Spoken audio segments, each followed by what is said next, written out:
Japanese scary stories. Thank you for opening this video. I would be very happy if you could let me know in the comments what you think could be improved, what you liked, or what you would like to hear so that we can deliver better videos. Please lend force. Thank you. Please also subscribe to the channel. The haunting chart. This happened 2 summers ago during one of my first night shifts as a new hire at the hospital. I was working the night shift in the ER, busy with patients. Several ambulances arrived, one carrying a regular patient of ours.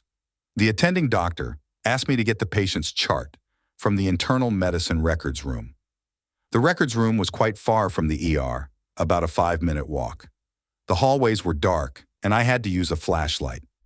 Even though I was getting used to hospital work, the eerie atmosphere of the nighttime hospital still unnerved me. When I finally reached the records room, I opened the door and turned on the lights. The room felt even creepier, knowing that so many had passed away here. To distract myself, I thought about my plans for my next day off while I searched for the chart. I found it and was about to leave when I noticed another chart lying on the floor near the door. I picked it up and saw that it belonged to someone named Mr. Yamanaka. I didn't recall seeing it there earlier, but placed it back where it seemed to belong. Suddenly, ring, ring, ring. The phone rang. A call to the records room at this hour? Confused, I answered the phone, and a whispering voice said, "Look at it." I went pale, dropping the phone, and rushed out of the records room. Back in the ER, I told my senior colleague everything. They turned pale and told me an old story. Years ago, a trainee doctor named Yamanaka had worked at our hospital. One night, he was found hanging in the bathroom, with a chilling smile on his face. Was the voice Dr. Yamanaka's? If so, what did he want me to see? What secrets lay hidden in that chart?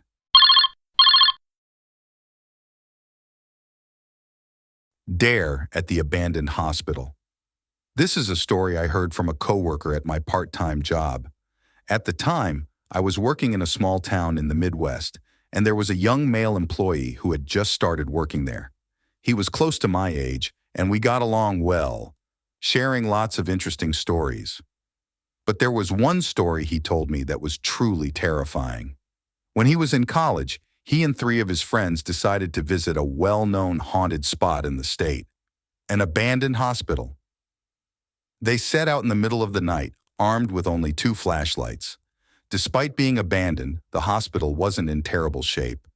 There were graffiti and signs of other thrill seekers, but it was more intact than they expected. This almost made it scarier, as if patients might still be lurking around. To keep their fear at bay, they joked and tried to scare each other as they walked through the dark hallways, making noise and trying to be brave. They didn't encounter anything supernatural and eventually left the hospital, relieved and laughing about their adventure. Once outside, they all got into the car, and after confirming that everyone was in, they drove off. They were chatting about the experience as they drove down a quiet road. Suddenly, they noticed a police car speeding towards them with its lights flashing and siren blaring. "Pull over now!" The voice over the loudspeaker was authoritative and urgent.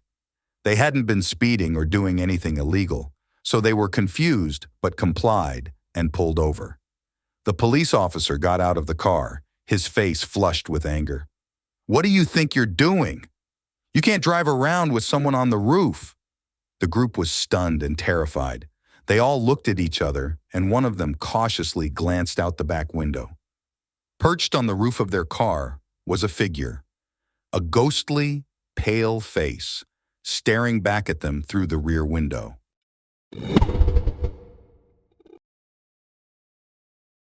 The haunted clinic one late autumn, when a mild winter was expected, I gave birth to my first child. Unfortunately, the hospital had no available beds, and I was told I would be transferred directly from the delivery room to a private clinic in the next town. They assured me there would be no extra cost. Dazed from childbirth, I weakly agreed, and soon I was in an ambulance heading to this clinic. It was my first time visiting the place, and it was eerily quiet. The clinic was in a small, sleepy town, nestled right against a mountain.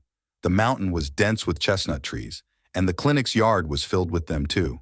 They assigned me to a small private room on the first floor. From my bed, I could see the chestnut trees through the window. With nothing else to do, I stared out at the trees when something caught my eye. A plump, red-brown squirrel was scurrying about.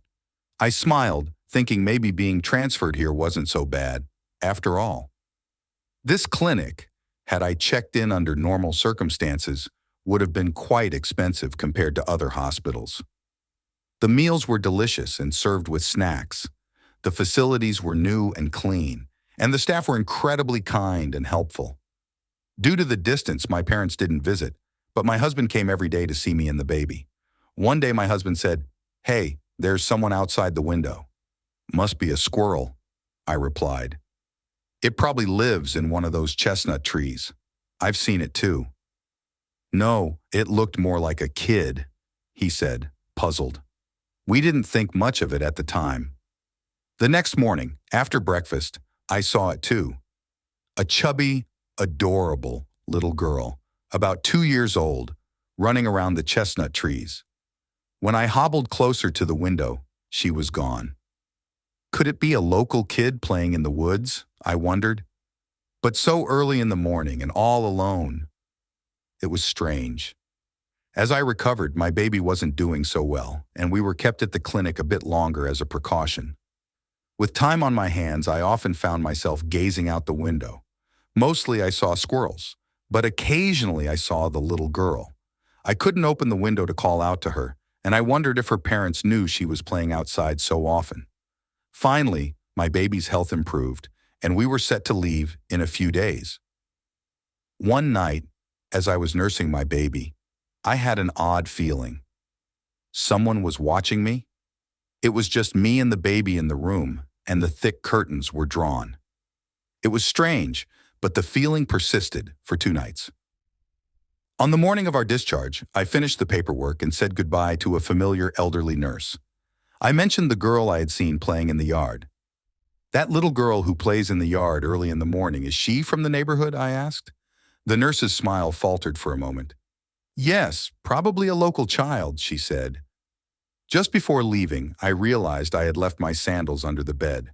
I told my husband to wait with the baby in the car and went back to get them. As I walked back, I overheard a conversation between the cleaning staff and the elderly nurse. "That room again. I thought it would be fine since she wasn't born here, but it wasn't. The poor child just can't forget her mother and keeps coming back to find her." Even hearing bits of it was enough to chill me. I quickly grabbed my sandals and hurried out to the car. What had happened at that clinic?